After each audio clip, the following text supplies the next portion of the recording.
So, 2017 is done and dusted. Been a pretty mad year for games.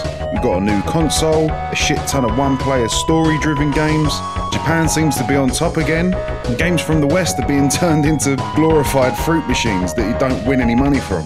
So I thought I'd go over some games that I liked, some games that pissed me off, and some games that I didn't get to play but really wanna. So here's the good, the bad, and the games I never had in 2017.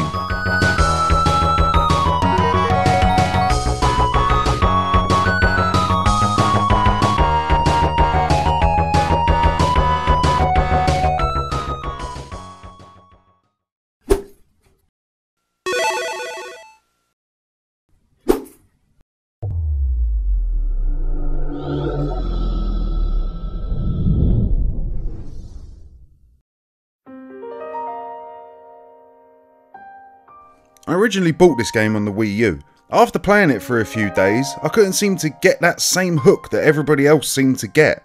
And this upset me because I've been playing the Zelda game since back on the original NES.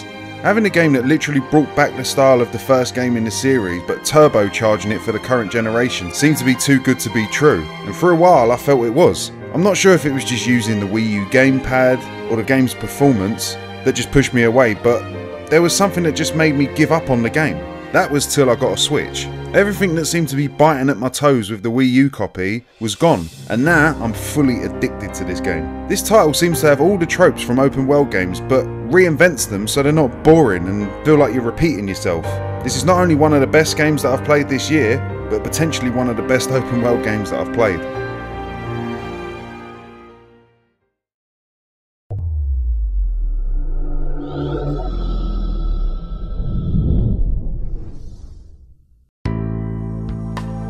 When you were told that turn-based RPGs are dead, that they're out of date and all that jive, just to get one of the greatest RPGs in recent years. The Shin Megami Tensei games have always had a unique style to them to make them stand out, but Persona 5 took leaps and bounds and have made one of the most stylised games since Jet Set Radio. Even the most bland things like the pause screen have been turned into pieces of art in their own right. The biggest appeal that Persona 5 has for me is the gameplay loop, with each section of the game being distinct from one another. It's almost like you're playing a game within a game. The day-to-day gameplay of living life as a teenager in school may sound crap on paper, but these sections can be some of the most interesting. Your interactions with the world and the people in it make a difference to the rest of the game. Managing friendships, schoolwork and a part-time job can be almost therapeutic after a while, just to jump into the metaverse and get a whole new loop of almost Pokemon-like gameplay. Not to mention how much time that this game will eat away at, because it is a bloody long one.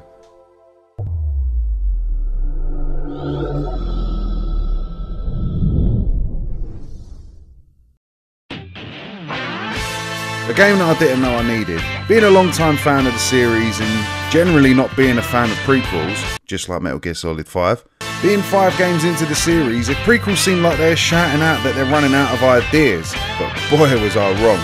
Hearing about the relationship between Kiryu and Nishiki to build tension for the games is one thing, but playing out the events with all the emotional weight behind it is exactly what I didn't know I needed. This game brought me back to a simpler time in gaming when games knew what they were and didn't try to be everything to everyone. This series to me is the natural progression of the beat 'em up genre, like Streets of Rage was back in the day. Some people say that the Yakuza games are all the same, but that's only the case because they do what they do so right that the formula doesn't need to change. And it is the perfect framing for the stories that they tell.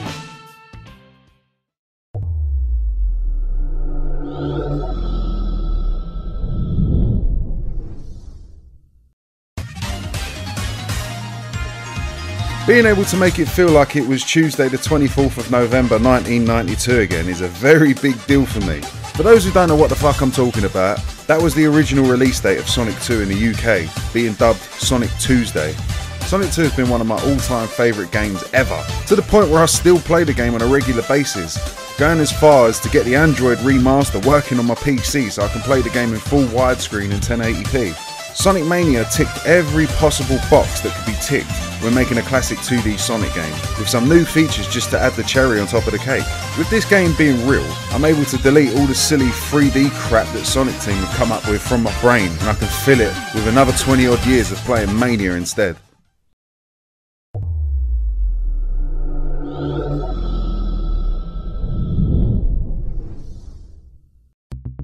One thing that I didn't understand from this year is why Sony is not selling this game as the killer app for their VR headset. I've literally been doing their job for them and got at least 2 purchases of VR headsets just based on showing people this game. If you ever want to feel like you're John Wick or in the Matrix or something, this is the game for you. The best games on VR are the most simple, and this is an FPS with a simple twist. You move, time moves. You don't move, time doesn't move. This lets you plan out your attacks before you go for it, or you can stop bullets in front of your face to carefully move out of their line of fire. I've never played a game that literally makes you feel like you're a superhero until I played this game. For any VR headset owners, this game is essential and doesn't get boring.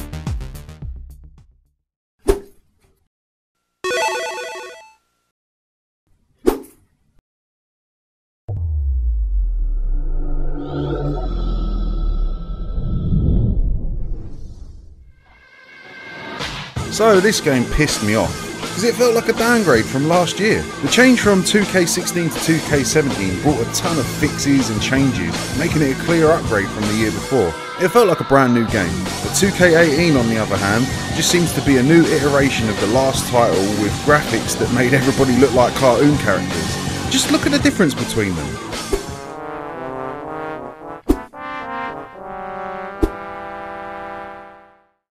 The gameplay for the most part is fine, but for me to pay full price for what seems like a downgraded game with hardly any new features is just enough to piss me off.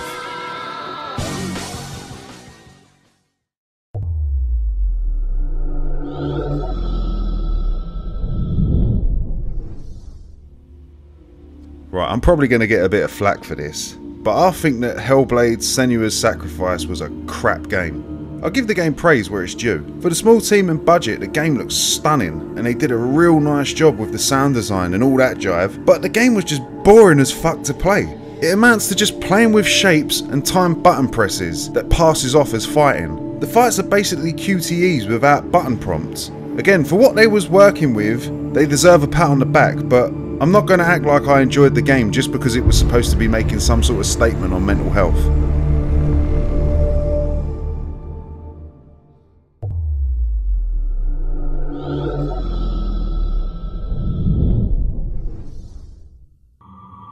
So if you've seen my video on this game, you'll know that I was not a fan. But it was more than just not liking the title. I was disappointed by it. The original game was a passion project from the original guy behind Resident Evil, and ended up being a unique and twisted psychological horror experience.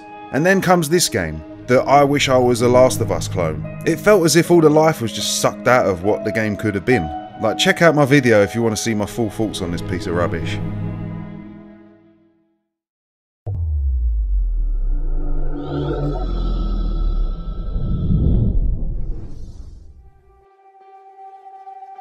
There isn't much I can really say about this game other than I found it unbelievably boring. I was a big fan of the original Prey, which was like a mixture between Quake and Duke Nukem, with all the running on ceilings and portals and shit. This game had nothing from the original other than the name. The gimmick of the game gets boring pretty quick as well. Knowing everything that can turn into an enemy in disguise is good for the first half hour, but then it just becomes monotonous.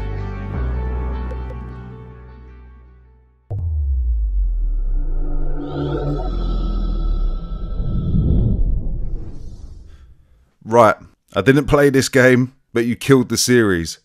You know what? You just made the list!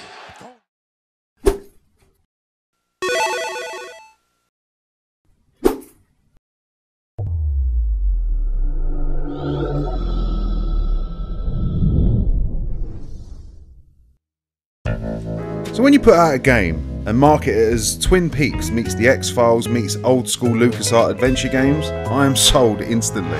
This game has sadly, like the rest of the games in this section, have suffered the wrath of my backlog, and that backlog is getting pretty bloody big. But this game looks like it would be my cup of tea, and now it's out on the Switch, it may be time for me to go back and take a look at it.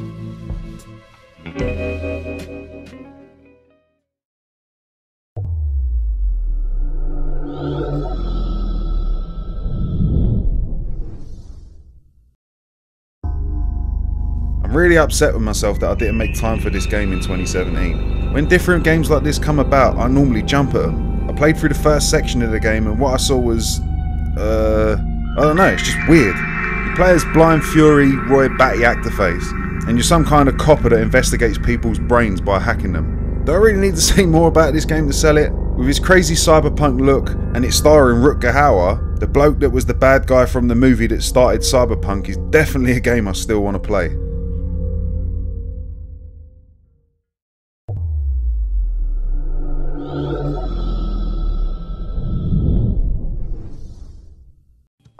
A game I was waiting a very long time for. I got it on release, but it's still sitting there waiting to be played. Sadly, this game came out and I was balls deep into Yakuza 0, and those games ain't short. And I like to take my time when I'm in Kamurocho, alright? But due to not playing it straight away, I just ended up buying another new game and starting that instead of this. Like a neglected child, the game is just sitting there in the corner crying out for me to give it some attention. The over-the-top Japanesey way that this game is, and the different gameplay styles that are all meshed together, as well as the giant fuck-off bosses you have to fight, this is one that's going to get done sometime soon.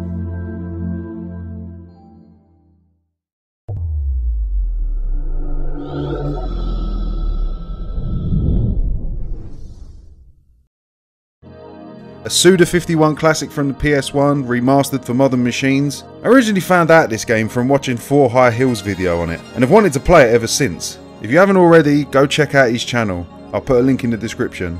It looks like one of those visual novel kind of things, but with a crazy art style to match.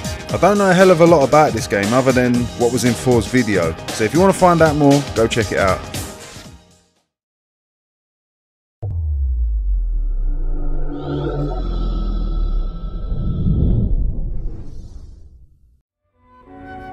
So this game kinda just come out and I literally got a Switch at the beginning of December and I've been banging out the Mario and Zelda. So this will more than likely be the game that I start after I beat Zelda. So we've not really got much more to say about that until I play it, so hopefully I'll have a review of that. So that sums up my gaming of 2017 pretty much. There was other games that just didn't make the list, but I could just go on all day otherwise. If you like the video, give it a thumbs up. If you're not already, subscribe to the channel. Join the Discord server. We have a good laugh in there talking about all sorts of shit. And I will see you in the next video.